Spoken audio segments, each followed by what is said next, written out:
Hello back everyone. Today's chapter is 1186. Once more, let's start with the cover page. Cute, my god, Loki. And today I was watching the One Piece episode. So from this cover page, we see how Loki is with his pets. Okay, he's great friends with them and like that. So in today's episode, it was when Shamrock and Gunko killed his animals, his pets.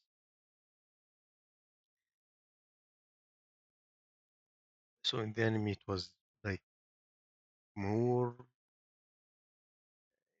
out there, like he and Loki was mad. So like, rest in peace, these animals. They died, I guess. Anyway, let's start with the chapter. Let's get to this. We continue with the flashback. They're fighting. There is an effect on Brook. He's like, and like an hypno effect. Maybe he's that's what imagining himself getting hypnotized, as he said in the chapter.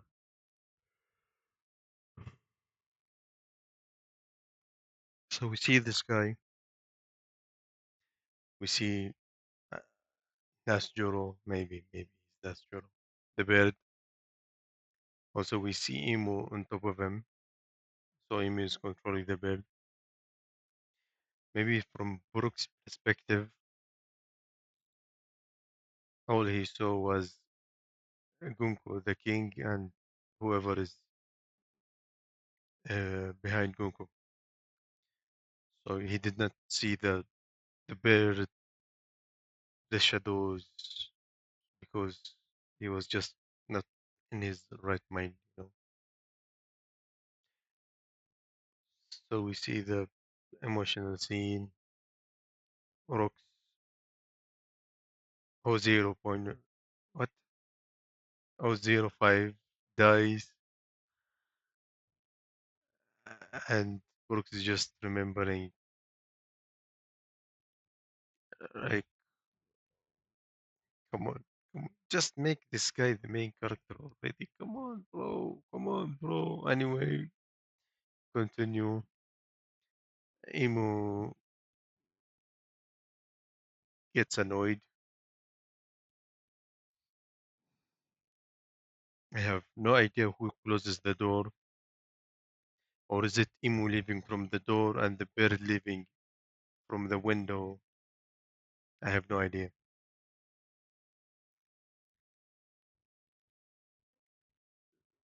So Gunko, no, at this point she would be Gunko. Princess Shuri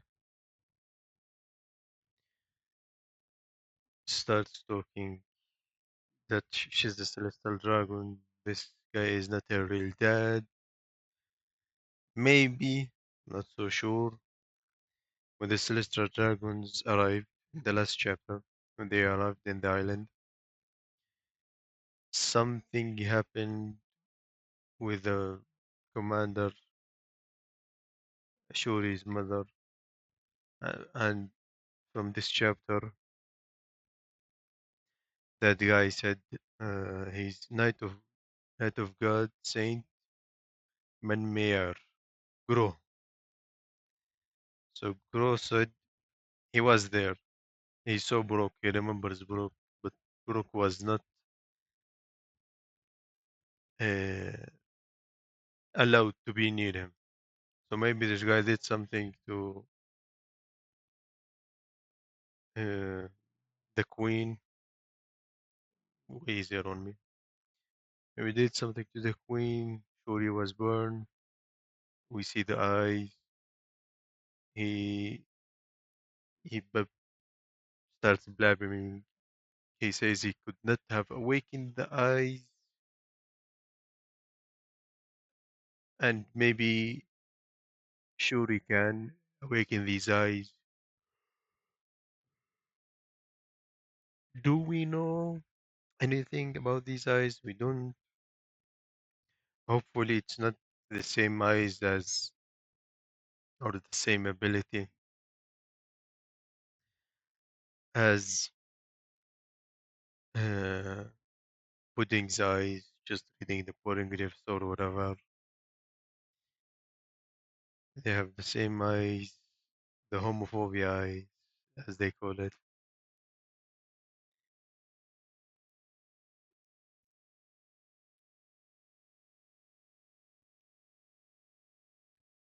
Uh, how did Shuri turn to a demon? Is it a pact? Did they already make a pact? What did Emo do really? I don't think it's Domi Reversi because she's still sane, but it's also not a pact because if I remember correctly in God Valley she was not yet a knight, gods of night. Maybe a low level pact if I remember. Uh, Herald, like he had the low level pack, the surface level pack. So is that when was he God's like then, or is it when he got the deep sea contract? So maybe it's the same with Gunku.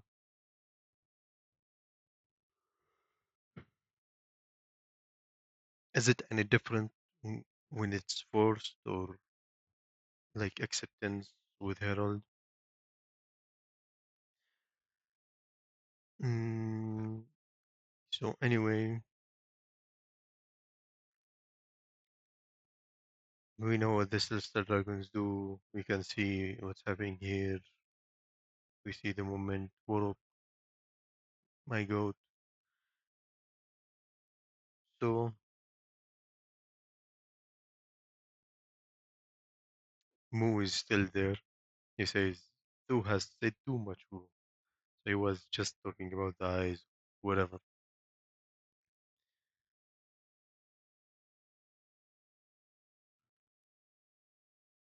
So,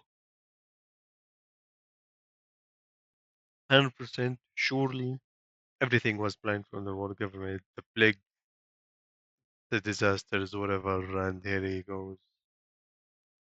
Here it comes. In Brooke's mind, let's talk about that later.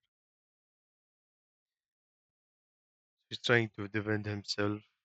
Sure, he just gonna stab his skull. I don't understand what this means, Bond in a van, but for me, at least, it sounds like the name or a word using. We know Emo does this as well.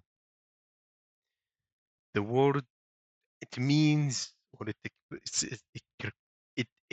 expresses that um, like the bond erasure, the bond breaker, because now she's trying to kill Brooke, and that's how the breaks the bond between them. And of course, Brooke is singing "My Man," and he gets stabbed in the skull, still singing. They save him. He's alive. That's the crack in his skull we all know about. He survives, of course, One Piece. And I think Oda was like trying to hint, well, not, no, not hint, just pave the path for it, you know, being okay. Same way how the elder girl uh, got his skull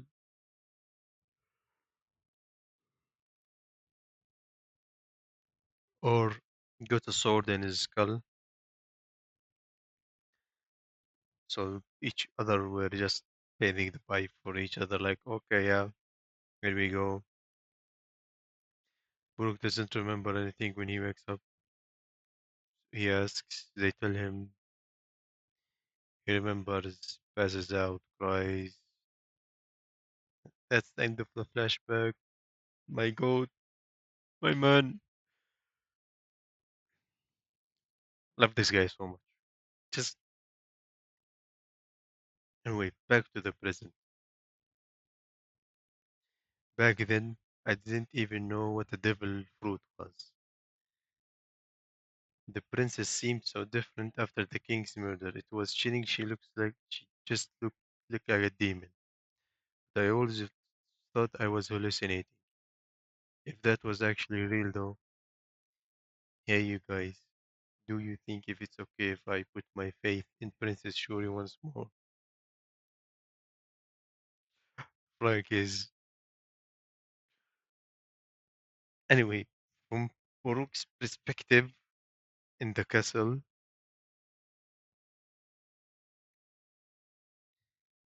he it was way unnatural. He thought he was hallucinating. He did not think that was real at all. The demon, the wings, the whole.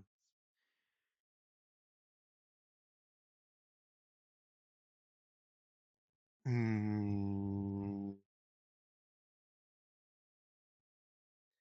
like he doesn't even know what a devil fruit is, let alone Emu's powers. So like you can imagine how terrifying it must have been for him. Like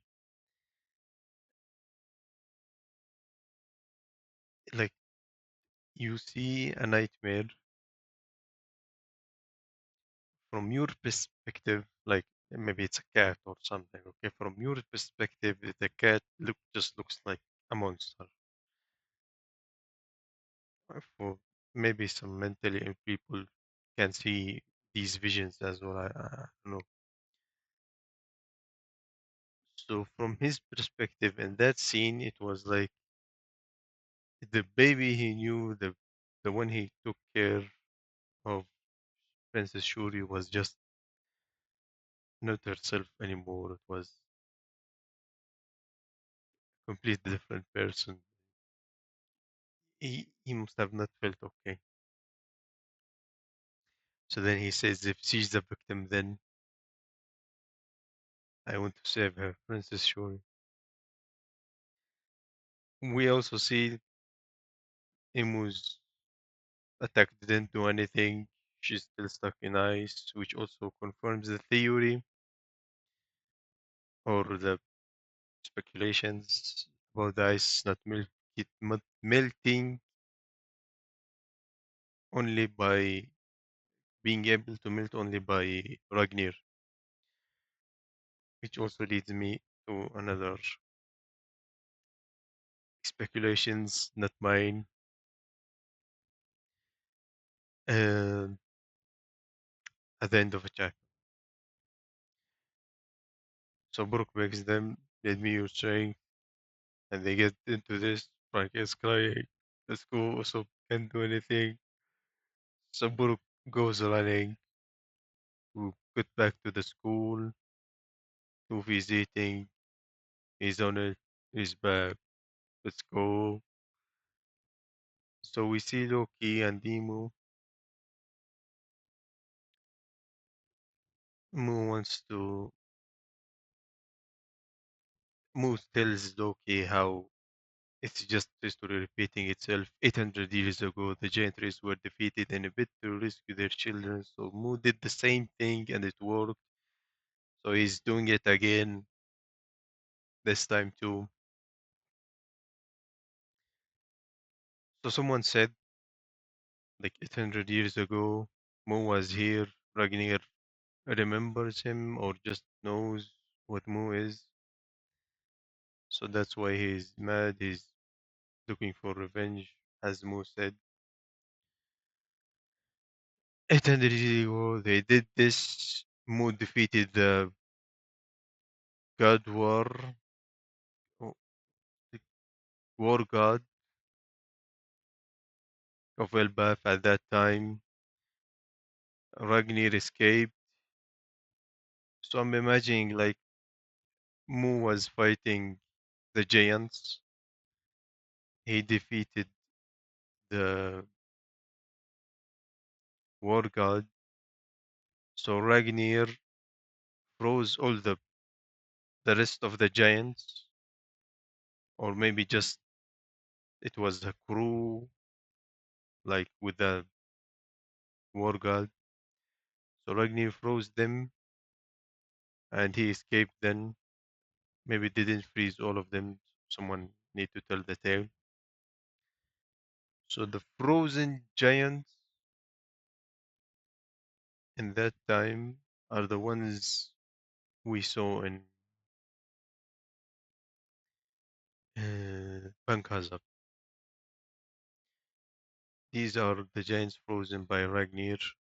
These are the giants from 800 years ago. Maybe they are what I said they are. So as Mu is speaking, Luffy appears from behind Loki, punches his sword,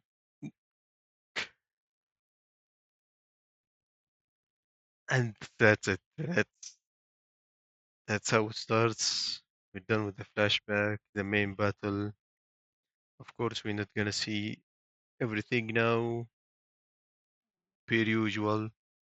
Now Luffy is here. We're gonna see how it's gonna go for Sanji and Zoro. Finish that. Back to Luffy in the fight. I doubt he wins. I just think Mu runs out of time and Luffy just learns something in here. And that's it.